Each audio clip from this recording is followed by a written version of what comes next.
Hi friends, welcome to my YouTube channel.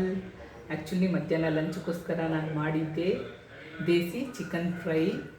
ಅದು full dry ಆಗಿ paste ಮಾಡ್ಕೊಳೋಕ್ಕೆ ಇಲ್ಲಿ ಶುಂಠಿ ಬೆಳ್ಳುಳ್ಳಿ ತೊಗೊಂಡಿದ್ದೀನಿ. ಅದನ್ನು ಕಲ್ಲಲ್ಲಿ ಹಾಕ್ಕೊಂಡು ನೀಟಾಗಿ ಸ್ವಲ್ಪ ತರಿಯಾಗಿ ಪೇಸ್ಟ್ ಮಾಡ್ಕೊತಾ ಇದ್ದೀನಿ.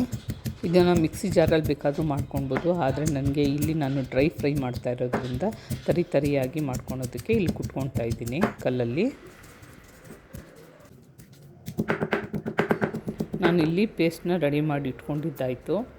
ಇವಾಗ ಇದನ್ನು ನಾನು ನೀಟಾಗಿ ಒಂದು ಕಡೆ ಇಟ್ಕೊಂಡ್ಬಿಟ್ಟು ಇವಾಗ ರೆಡಿಯಾಗಿರೋ ತೊಳೆದಿಟ್ಕೊಂಡಿರೋ ಚಿಕನ್ಗೆ ನಾನಿಲ್ಲಿ ಅರಿಶಿಣ, ಉಪ್ಪು ಮತ್ತು ಶುಂಠಿ ಬೆಳ್ಳುಳ್ಳಿ ಪೇಸ್ಟು, ಗ್ರೀನ್ ಚಿಲ್ಲಿ ಒಂದು 4 ಇಲ್ಲಾಂದರೆ 3 ಅದನ್ನು ನೀಟಾಗಿ ಕಟ್ ಮಾಡ್ಕೊಂಡು ಇದ್ರ ಜೊತೆಗೆ ಸೇರಿಸ್ಕೊಂಡು, ಆಮೇಲೆ ನಮಗೆ ಒಂದು ಅರ್ಧ ನಿಂಬೆಹಣ್ಣಷ್ಟು ನಿಂಬೆಹಣ್ಣು ರಸನ ಇಲ್ಲಿ ಯೂಸ್ ಮಾಡ್ಕೊತಾ ಇದ್ದೀನಿ. ಜೊತೆಗೆ ಸ್ವಲ್ಪ ಕಸ್ತೂರಿ ಮೆಥಿ ಹಾಕ್ಕೊಂಡು ಇದ್ರ ಜೊತೆಗೆ ಎಲ್ಲ ಇವಾಗ ನೀಟಾಗಿ ಮಿಕ್ಸ್ ಮಾಡ್ಕೊತಿದ್ದೀನಿ. ನೋಡಿ, ಇದನ್ನು ನೀಟಾಗಿ ಕಲಿಸ್ಕೊಂಡಾದ್ಮೇಲೆ 1 ಅವರ್ ಇಲ್ಲಾಂದರೆ 1.5 ಅವರ್ ಮ್ಯಾರಿನೇಟ್ ಮಾಡೋಕ್ಕೆ ಇಟ್ಕೊಂಡ್ಬಿಡೋಣ. ನೋಡಿ, ಈಗ ಕಾದಿರೋ ಬಾಣಲಿಗೆ ನಾನು ಇಲ್ಲಿ ಯೂಸ್ ಮಾಡ್ತಾಯಿದ್ದೀನಿ ಮಸಾಲೆಗೋಸ್ಕರ ಒಣಮೆಣ್ಸಿನ್ಕಾಯಿ, ಧನಿಯಾ, ಚಕ್ಕೆ, ಲವಂಗ, ಸೋಂಪು, ಏಲಕ್ಕಿ, ಮೆಣಸು, ಜೀರಿಗೆ ಇಷ್ಟು ನೀಟಾಗಿ ಸಣ್ಣುರಿಲಿ ಫ್ರೈ ಮಾಡ್ಕೊತಾ ಇದ್ದೀನಿ. ಇದನ್ನು ನೀಟಾಗಿ ತಣ್ಣಗೆ ಹಾಕೋಕ್ಕೆ ಇಡ್ತಿದ್ದೀನಿ. ಇಲ್ಲಿ ನಾನು ಫ್ರೈಗೋಸ್ಕರ 2 ಈರುಳ್ಳಿ ತೊಗೊಂಡಿದ್ದೀನಿ. ಅದನ್ನು ನೀಟಾಗಿ ಸಣ್ಣಗೆ ಉದ್ದುದ್ದಕ್ಕೆ ಕಟ್ ಮಾಡ್ಕೊತಾ ಇದ್ದೀನಿ. ಇಲ್ಲಿ ನಾನು ಸ್ವಲ್ಪ ಜಾಸ್ತಿ ಕ್ವಾಂಟಿಟಿಲಿ ಎಣ್ಣೆನ ಹಾಕ್ಕೊಂಡ್ಬಿಟ್ಟು ಏನು ಕಟ್ ಮಾಡ್ಕೊಂಡು ಇಟ್ಕೊಂಡಿದ್ದೀನೋ ಅದನ್ನು ಈರುಳ್ಳಿನ ಇದ್ರಲ್ಲಿ ಹಾಕ್ಕೊಂಡು ಲೋ ಫ್ಲೇಮಲ್ಲಿ ನೀಟಾಗಿ ಗೋಲ್ಡನ್ ಕಲರ್ ಆಗೋವರೆಗೂ ಇದನ್ನು ಫ್ರೈ ಮಾಡಿಕೊಂಡು ಇದನ್ನು ಸಪ್ರೇಟಾಗಿ ಎತ್ತಿಟ್ಕೊಂಡ್ಬಿಡ್ತೀನಿ.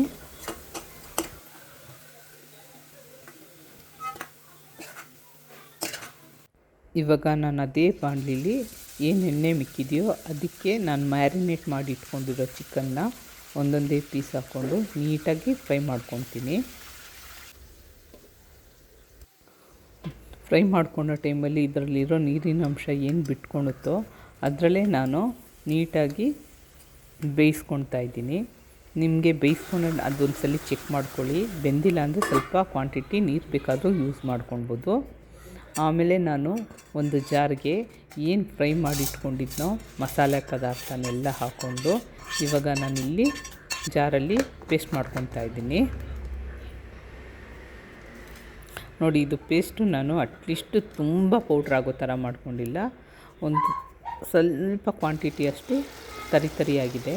ನೋಡಿ, ಇಲ್ಲಿ ಚಿಕನ್ ಬೇಯ್ತಿದೆ. ಇದನ್ನು ಒಂದು ಸಲ ನಾನು ಚಿಕನ್ ಬೆಂದಿದೆಯಾ ಇಲ್ವಾ ಅಂತ ನೀಟಾಗಿ ಚೆಕ್ ಮಾಡಿಕೊಂಡು ಆದಮೇಲೆ ಬೆಂದಾದಮೇಲೆ ಇದನ್ನು ನೀಟಾಗಿ ಫುಲ್ಲು ಡ್ರೈ ಮಾಡ್ಕೊತೀನಿ. ನೀಟಾಗಿ ಡ್ರೈ ಮಾಡ್ಕೊಂಡು ಆದಮೇಲೆ ನಾನು ಏನು ಪೌಡ್ರನ್ನ ರೆಡಿ ಮಾಡಿ ಇಟ್ಕೊಂಡಿದ್ನೋ ಅದನ್ನು ಇದ್ರ ಜೊತೆಗೆ ಹಾಕ್ಕೊಂಡು ಮಿಕ್ಸ್ ಮಾಡ್ಕೊತಾ ಇದ್ದೀನಿ. ಇಲ್ಲಿ ನಾನು ಸ್ವಲ್ಪ ಖಾರಕ್ಕೋಸ್ಕರ ಅರ್ಧ ಸ್ಪೂನಷ್ಟು ಖಾರದ ಪುಡಿನ ಹಾಕ್ಕೊತಾ ಇದ್ದೀನಿ.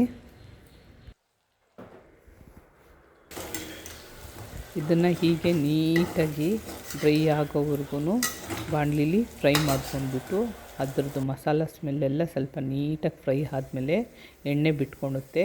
ಆವಾಗ ನಾವು ಸ್ವಲ್ಪ ಕ್ವಾಂಟಿಟಿಯಷ್ಟು ಕೊತ್ತಂಬರಿ ಸೊಪ್ಪನ್ನ ಇದ್ರ ಜೊತೆಗೆ ಹಾಕ್ಕೊಂಡ್ಬಿಟ್ಟು ಜೊತೆಗೇ ಅರ್ಧ ನಿಂಬೆಹಣ್ಣು ರಸನ ನಾನು ಇಲ್ಲಿ ಇದಕ್ಕೆ ಹಾಕ್ಕೊತಿದ್ದೀನಿ.